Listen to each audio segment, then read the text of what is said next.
오늘 우리가 읽은 1절을 보면 백성이 악한 말로 원망을 했다라고 그렇게 이야기되어 있습니다.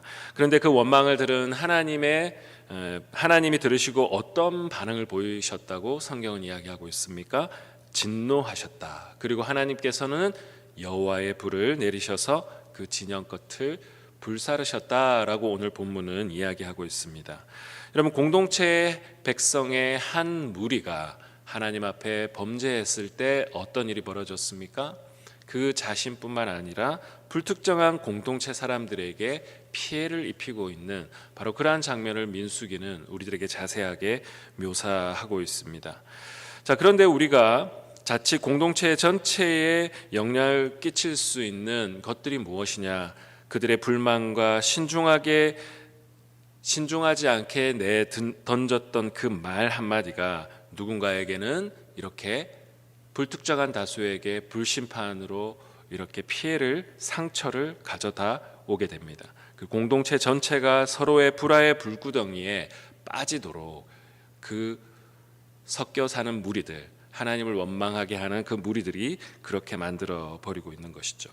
자, 그런데 이 공동체는 한편으로 그런 무리만 있는 것이 아니라 하나님께 기도하는 또한 한 무리가 있습니다. 그것은 바로 모세와 같은 사람들이죠. 2절 말씀은 이렇게 이야기합니다. 모세가 여호와께 기도하니 불이 꺼졌더라. 저는 이 장면을 보면서 이런 생각을 했어요. 마치 하나님께서 모세의 기도를 기다렸다라는 듯이 그 기도를 들으시고 그 심판을 거두어 가시죠. 분노의 그 불을 철수해 버리십니다. 하나님의 마음을 엿볼 수 있는 장면이죠. 백성들의 원망의 불꽃, 하나님의 심판의 불꽃, 그 가운데 타오르는 모세의 기도. 이 장면들이 오버랩되면서 오늘 민수기는 우리들에게 메시지를 전하고 있는 것이죠. 여기 앉아있는 저와 우리 모든 사람들도 바로 이 세 장면의 세 그룹의 한 모습 속에 우리의 모습이 담겨져 있을 것이다 생각합니다. 자, 그런데 성경 본문은 거기에서 그치지 않고 좀 더 이 모든 원인들의 근원이 되는 사건을 우리들에게 알려주고 있습니다. 우리 4절의 말씀 같이 한번 읽어보도록 하겠습니다. 시작. 그들 중에 섞여 사는 다른 인종들이 탐욕을 품음에 이스라엘 자손도 다시 울며 이르되 누가 우리에게 고기를 주어 먹게 하랴. 아멘. 백성들 중에 같이 섞여 사는 다른 무리, 출애굽기에도 보면 다른 족속들과 무리들이 섞여서 나왔다라고 하는 내용들이 출애굽기에 나옵니다. 자, 그런데 이 무리들을 향하여서 섞여 사는 다른 인종이라고 되어져 있는데 자칫 이 본문은 범죄하는 특정한 인종이 있다라는 식으로 인종주의적으로 이 본문을 해석해서는 안 될 겁니다. 성경이 말하는 바는 바로 하나님을 따르는 무리가 있고 하나님을 따르지 않는 한 부류의 무리가 있다라고 하는 것을 강조하기 위해서 인종이라고 하는 단어를 썼습니다. 왜냐하면 다른 인종들은 다른 문화와 다른 습관을 가진 사람들이기 때문에 그 당시에는 그렇게 표현한 것이죠. 성경에도 복음서에도 알곡과 가라지가 섞여 있는 모습을 예수님도 이야기하였고, 이런 우리가 살아가는 모든 신앙의 공동체뿐만 아니라 이 세상은 악한 자들과 선을 쫓는 사람들의 무리들이 항상 섞여 있습니다. 여러분, 오늘 우리가 이 자리에 있는 공동체 신앙생활을 할 때도 마찬가지지 않습니까?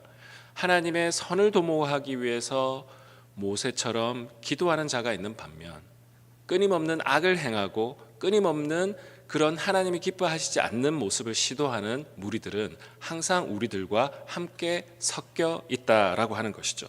여러분, 그것이 성경이 말하는 진리입니다. 그래서 주변에 악인이 있고 주변에 악을 행하기를 도모하고 계획하는 사람이 있다 할지라도 전혀 이상한 것이 아니다라는 것을 우리는 분명하게 기억해야 할 것입니다.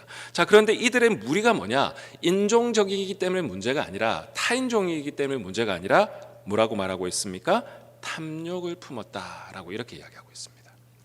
여러분, 오늘 성경은 탐욕이란 단어에 우리들로 하여금 시선을 머물도록 하고 있는 것이죠. 하나님의 뜻대로만 산다면 여러분, 이 공동체가 행복하고 해피엔딩으로 끝날 수 있겠지만 늘 그 안에는 하나님의 뜻보다는 자신의 탐욕이 내적 동기가 되어 그것을 선택하고 말하고 행동하고 사람을 모함하는 무리들이 항상 있다라고 하는 것입니다. 그런데 그들의 영향력은 고스란히 정상적으로 생활하려고 하는 사람들에게도 악한 영향을 끼쳐서 그들을 흔들어 놓습니다. 4절에 그 섞여 사는 다른 인종들이 탐욕을 품었고 그와 더불어 그들에게 먹을 것이 없다라는 것을 불만을 품게 하자 어떤 일이 벌어졌습니까? 백성들도 동조하고 울며 한탄하고 있다라고 이야기하고 있습니다. 죄의 전염성을 우리들에게 말해주고 있습니다. 여러분, 그런데 그들이 그리워한 것이 무엇입니까? 애굽에 있을 때 값없이 먹었던 생선, 오이, 참외, 부추, 파, 마늘.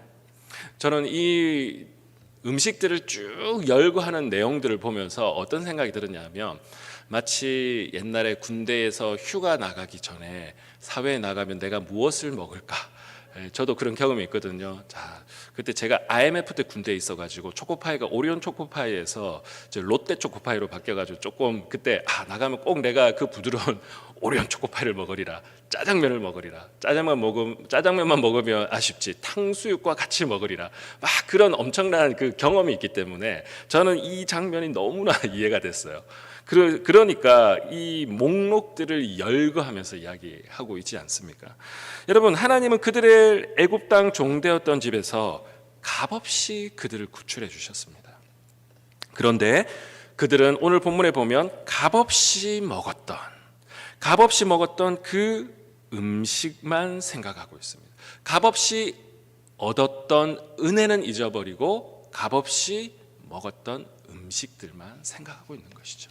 여러분, 어쩌면 이런 모습들이 우리의 모습이라고 생각합니다. 자, 그런데 출애굽은 단순한 구출이 아니라 어떤 목적을 가지고 하나님께서 그들을 구출하셨습니까?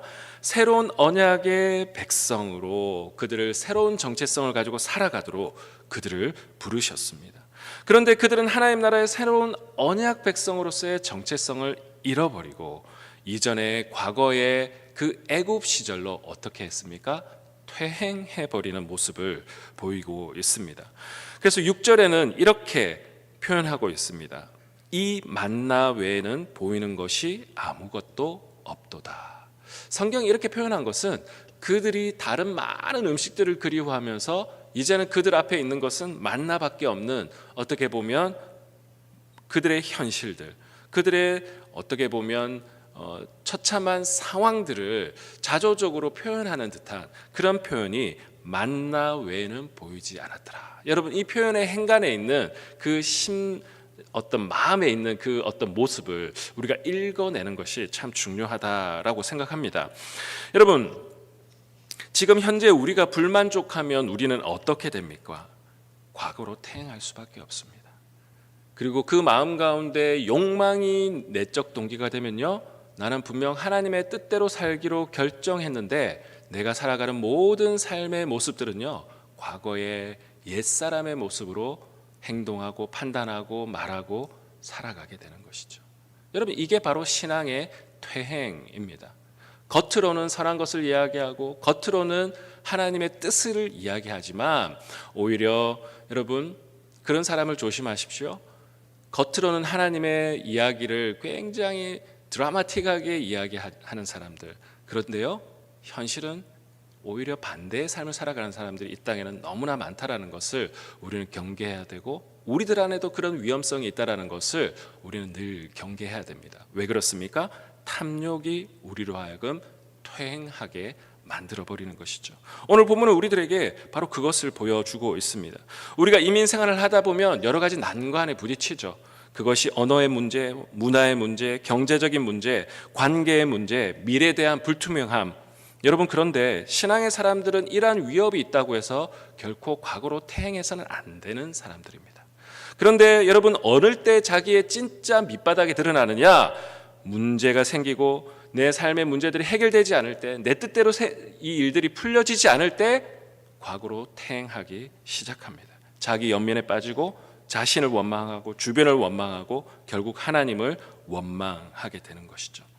바로 그것이 탐욕의 아주 무서운 내적 동기고, 자기만 파괴할 뿐만 아니라 공동체 전체를 파괴하는 파괴력이 그 안에 있는 것입니다.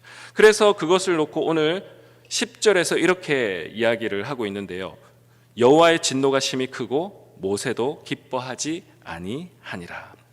여러분, 이런 모습은 하나님도 공동체 리더도 구성원들에게도 피해를 입히는 모습이다라고 성경은 이야기하고 있는 것이죠. 하나님도 기뻐하시지 않고 모세도 기뻐하지 않았더라. 자, 그런데 마지막 부분 이 장면을 통해서 하나님은, 오늘 성경은 한 사람의 그 내면 깊은 곳으로 클로즈업해서 우리로 하여금 한 사람의 깊은 내면을 향하여서 우리를 초대하고 있습니다. 바로 그것이 모세의 깊은 곳에 있는 그 언어들을 우리들에게 소개하고 있습니다. 여러분, 11절에 보면 이 괴로운 상황 때문에 그 공동체 리더인 모세는 어떻게 표현합니까? 어찌하여 주께서 종을 괴롭게 하시나이까? 짐을 지게 하시나이까? 12절에는 제가 이 백성을 낳았습니까? 이렇게 표현하고 있습니다. 13절에는 도대체 이들을 먹일 고기를 도대체 어디서 구해야 합니까? 리더의 자리에서 이들을 먹고 마시게 해야 됐던 그 책임감의 무게가 느껴지는 장면입니다. 모세의 그 절규에서 리더십의 무게와 고통을 극명하게 드러내고 있습니다. 여러분, 하나님의 소명을 받았지만 모세가 책임감의 그 무게 앞에서 얼마나 고통스러웠는지를 지금 성경은 우리들에게 보여주고 있습니다. 여러분, 우리가 공동체에도 크고 작은 리더들이 있을 거예요. 크게는 담임 목사님부터 또 부교육자들, 또 공동체 소그룹을 담당하고 있는 그 리더들. 여러분, 우리는 항상 우리의 기준 속에서 우리의 불만들을 이야기합니다. 지금 구역 편성에 지금 과정도 있고 조정을 약간 하는 단계인데요. 각 구역마다 다 합당한 이유들이 다 있어요. 그런데요, 그게 전체적으로 조율하는 건 참 쉽지 않습니다. 그런데 어떤 분들은 그것을 좋게 반응한 분이 있는 반면에 어떤 분들은 그 변화가 주어질 때 심지어는 난 이러면은 교회 나가겠어요부터 시작해서 반협박부터 시작해서 온갖, 물론 농담으로 하는 말이긴 하죠. 웃으면서 하시는 말이지만 그렇게 반응하시는 분들도 있는 것 같습니다. 그런데요, 그것을 이끌어 나가는 또 리더나 소그룹 리더들의 입장에서는 그게 결코 쉬운 일은 아니다라는 것을 한 번쯤 또 생각해 보시는 이 아침의 시간 되시기를 주님의 이름으로 축복합니다. 여러분, 15절에 모세의 깊은 내면이 담겨져 있는 그 표현을 우리 한번 읽어보도록 하겠습니다. 15절 시작. 주께서 내게 이같이 행하실진대 구하옵노니 내게 은혜를 베푸사 즉시 나를 죽여 내가 고난당함을 내가 보지 않게 하옵소서. 여러분, 이 표현에 담겨져 있는 그 행간에 담겨져 있는 모세의 마음이 여러분 느껴지십니까? 여러분, 얼마나 이 상황이 힘들었으면 차라리 정말 나를 죽여주셨으면 좋겠습니다. 이렇게 표현하고 있습니다.